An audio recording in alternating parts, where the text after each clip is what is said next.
Delusion, LA's favorite immersive horror play, tried something new in 2019, opening during the spring season. Since its 2011 debut, Delusion has established itself as one of the most popular Halloween attractions in Los Angeles, selling out every fall season. Usually staged inside an old mansion, the interactive play has featured supernatural storylines involving psychic powers, spirits, and vampires, brought to life with amazing stunts and special effects. Don't trust her! Don't trust her! Halloween 2018 saw a change of pace. Set in a theater next to the Phi Dodo nightclub, Delusion, the Blue Blade cast its audience as initiates on the trail of a powerful blade capable of traversing time and space. Emphasizing thrills rather than chills, the science fiction adventure seemed designed to break free of the Halloween niche. After a sold-out run from September through December, a revised director's cut of The Blue Blade opened in February 2019. This was the first step in a long-term plan to extend Delusion into a year-round event. Shortly after the reopening, Delusion's creator Jon Braver sat down with the media to discuss the difficulties of sustaining a live interactive play during the off-season. Yeah, it was an experiment. Like we've never... Traditionally, we've been open in the fall, and we've just taken a chance with this whole thing, and it was a feat. It's a big feat to do this, but we're gonna shift our schedule, so we're gonna close March 17th instead of June. March 17th, last day, and then refocus our efforts on the next thing. So, but this was the hardest one to get up. It was the grandest one we've ever built. Very expensive. I mean, I was like, let's build a jungle, let's build a cave and temple. Okay, and I think my line producer needs to say no more often. It's live theater, but like in a really grand scale. I think interactive theater can exist at any time here. I think we are a bit of our own enemy in that the 5 years of fall season and horror and all that has been our mantra, has been labeled with us.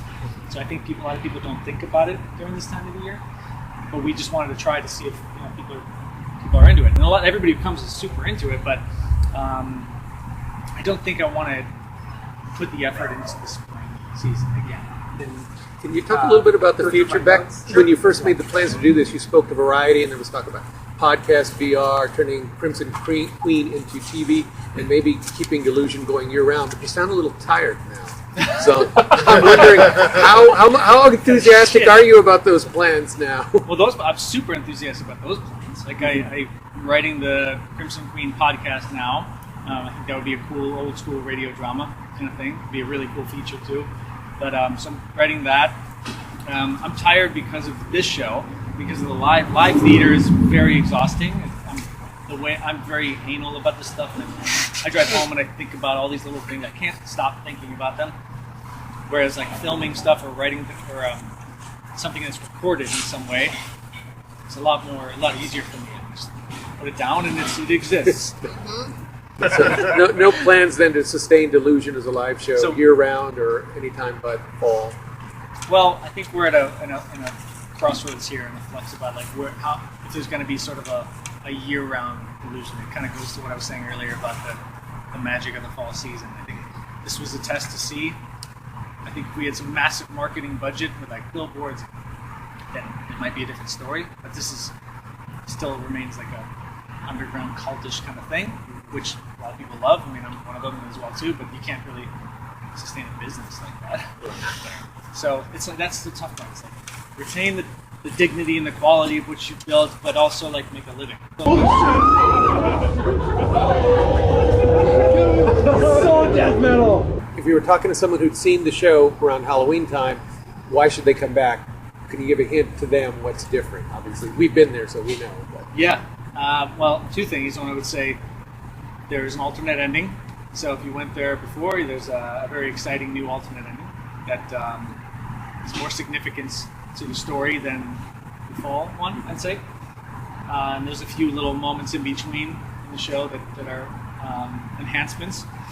And then I would say, as I say all the time, is if you go to this show, if nothing changes, if you go it the second time, you will absorb a lot more of the story. You'll absorb a lot more of the character development. Everything that I'm trying to tell you, you will get more in the second run.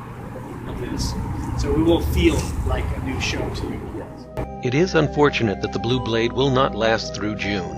It is not the best Delusion ever, but it is the most fun, and the alterations to the director's cut are improvements. Regardless of script revisions, the forking paths nature of the narrative, which offers multiple unique experiences depending on which path you take, makes Delusion always worth revisiting.